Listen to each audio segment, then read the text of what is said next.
Hi friends, welcome back to my channel. Brahmamudi serial ఈరోజు ఎపిసోడ్లో ఏం జరగబోతుందో ఈ వీడియోలో తెలుసుకుందాం. మీరు ఎవరైనా మన ఛానల్ని ఫస్ట్ టైం వాచ్ చేస్తున్నట్లయితే ఇప్పుడే సబ్స్క్రైబ్ చేసుకొని పక్కనే వచ్చే గంట సింబల్ని కూడా యాక్టివేట్ చేసుకోండి.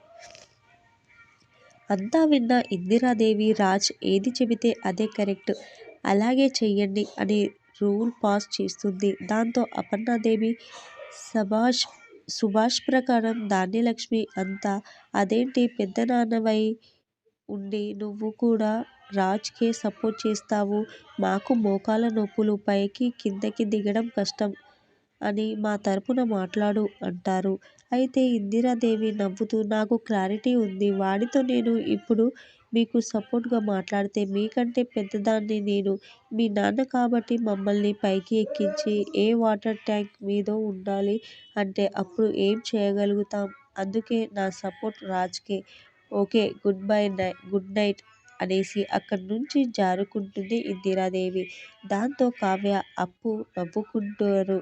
రాజ్ కవి బాయ్ చెబుతారు. మిగిలిన వాళ్ళు ఇందిరాదేవిని ఆగమని పిలుస్తారు, కానీ ఆమె ఆగదు. ఇక రాజ్, మీరు రూమ్స్ మార్చుకోవాల్సిందే, అదే నా మాట అంటాడు. అన్నయ్య మాటే నా శాసనం అంటారు కవి బలంగా. పెళ్ళాల కోసం సొంత కన్న తల్లిదండ్రులను కష్టపెడతారా, చెబుతానురా మీ పని చెబుతాను అంటుంది అపర్ణాదేవి. అమ్మా, నన్ను 9 నెలలు కష్టపడ్డావు, నా బిడ్డ కోసం ఇంకో 9 నెలలు నా గదిలో ఉండి కష్టపడతావేమో అమ్మా అంటాడు రాజ్ రిక్వెస్ట్గా. ఆపరా నీ సెంటిమెంట్లు అంటూనే ఇంకేం చేస్తున్నారు పదండి అంటుంది భర్తతో. దాంతో అపర్ణాదేవి దంపతులు అటు ధాన్యం దంపతులు గదులు మారుతాయి. రాజ్ కాసేపటికి కావ్య కూర్చున్న కింద గదికి లగేజ్ మొత్తం తీసుకొచ్చి, చూసావా కళావతి, ఎలా సెట్ చేశానో, పర్మనెంట్ సొల్యూషన్ అడిగావు కదా, అయిపోయింది కదా అంటూ కూర్చుని బిల్డప్ కొడతారు. ఇక నా వల్ల అత్తయ్య వాళ్లకు ఈ వయసులో కష్టం పాపం అంటుంది కావ్య. చూడు కళావతి, అవ్వ కావాలి బువ్వ కావాలి అంటే అవ్వదు, ఏదో ఒకటి అయితుంది అంతే అంటాడు రాజ్. మీలానే ఉందో చెప్పు అంటాడు రాజ్. మీలానే ఉంది అంటుంది కావ్య తిప్పుకుంటూ. అంటే బాగుంటుంది మాట. సర్లే అంటుంది కావ్య పైకి లేస్తుంది. హాయ్, ఎక్కడికి అంటాడు వెంటనే రాజ్. అప్పుడే కదా కాలు కింద పెట్టకూడదని చెబుతున్నా, అప్పుడే ఎక్కడికి అంటాడు రాజ్. వాటర్ కోసమండి అంటుంది కావ్య. వాటర్ నే ఇక్కడికి తీసుకొస్తా, కూర్చో, కాళ్ళు పైకి పెట్టు, కాళ్ళు కింద పెట్టి పని చేసినా ఊరుకోను చెబుతుంటాను అర్థమైందా అంటూ వార్నింగ్ ఇచ్చి మరీ వెళ్తాడు రాజ్. దాంతో కావ్య తల పట్టుకుని, ఈ మనిషికి కోపం వచ్చినా తట్టుకోలేం, ప్రేమ వచ్చినా తట్టుకోలేం అనుకుంటూ నవ్వుకుంటుంది. సీన్ కట్ చేస్తే చూస్తే మారునోడు 9 తిరగడానికి ఇవ్వలేదు అని రాజ్ని నిలదీస్తుంది కావ్య.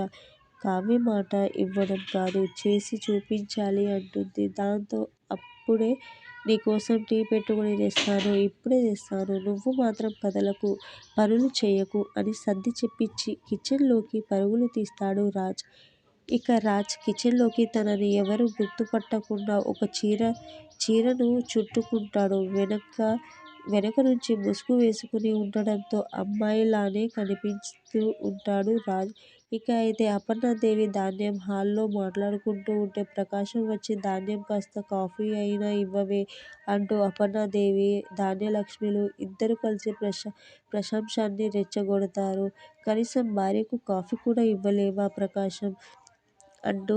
దాంతో నేనే కాఫీ తెస్తాను అని వంట గదిలోకి వెళ్తాడు ప్రకాశం. అయితే కిచెన్లోకి వచ్చేసరికి అమ్మాయిలా ఉన్న రాజ్ని వెనుక నుంచి చూసి, ఇదేంటి నా గర్ల్ ఫ్రెండ్ శైలజలా ఉంది అనుకుంటాడు. ఇక ప్రకాశం మనసులో, అమ్మో శైలజ, నన్ను సర్ప్రైజ్ చేయడానికి నువ్వు అన్నట్లుగానే మా ఇంటికి వచ్చేశావా శైలజ అనుకుంటూ వెనక్కి తిరిగి ధాన్యం ఎక్కడుందో చూస్తాడు. అపర్ణాదేవితో మాట్లాడుతూ ఉంటుంది. ఈ ఆడవాళ్ళ మాటలు తేమిలేవి కాదులే శైలజ, నా కోసం వచ్చింది కాబట్టి నేను వెనుక నుంచి పట్టుకుని తనను సర్ప్రైజ్ ఇస్తాను అని లాక్కున్న రాజ్ని వెనుక నుంచి పట్టుకుని, దొంగ శైలజ అన్నట్లుగానే ఇంట్లోకి వచ్చేశావా అంటాడు మురిసిపోతూ. బిత్తరపోతాడు రాజ్. ఇదేంటి శైలజనా? అమ్మ బాబోయ్! బాబాయ్ నీలో ఈ కళలు కూడా ఉన్నాయా అనుకుంటాడు. గొంతు మార్చి వదలండి అంటుంది. గొంతు ఏంటి అలా మారిపోయింది అంటాడు ప్రకాశం. జలుబు చేసింది అంటాడు రాజ్. నాకు ముద్దు పెడితే వదులుతాను అంటాడు ప్రకాశం రొమాంటిక్గా. అది అప్పుడల్లా కుదరదు, ఇప్పుడల్లా కుదరదు అంటాడు రాజ్ కీచు గొంతుతో. పెడితేనే వదులుతాను. నా కోసం వచ్చిన దానివి ముద్దు పెట్టలేవా ఏంటి అంటాడు ప్రకాశం. బాబాయ్ బాబాయ్ ఇంత రసిక రాజనా అనుకుంటాడు రాజ్ మనసులో. ఇక ధాన్యం వస్తుంది. అప్పుడే ప్రకాశం ఇక రావడం లేదని వెనుక నుంచి చూసి బిత్తరపోతుంది. శైలజ పెట్టు ముందు అంటుంటాడు ప్రకాశం. ఏమండి అని పెద్దగా అరుస్తుంది. ధాన్యం అరుపుకి రాజ్ కూడా వెనక్కి తిరుగుతాడు. ప్రకాశం రాజ్ని వదిలేస్తాడు. రేయ్ నువ్వా అంటాడు ప్రకాశం. ఏంటి రాజ్ ఇది అంటుంది ధాన్యం కోపంగా. దగ్గరుండి ముందు వీడు చీర ఎందుకు కట్టుకున్నాడు అడుగు అంటాడు ప్రకాశం. వెంటనే రాజ్ పిన్ని నా చీర సంగతి తర్వాత, ముందు ఆ శైలజ సంగతి తెలుసుకో. లేదంటే నీ కాపురం కూలిపోయేలా ఉంది చూడు పిన్ని అని ఇరికించేసి జాగ్రత్తగా రాజ్ తను పెట్టిన కాఫీ పట్టుకుని అక్కడి నుంచి జారుకుంటాడు.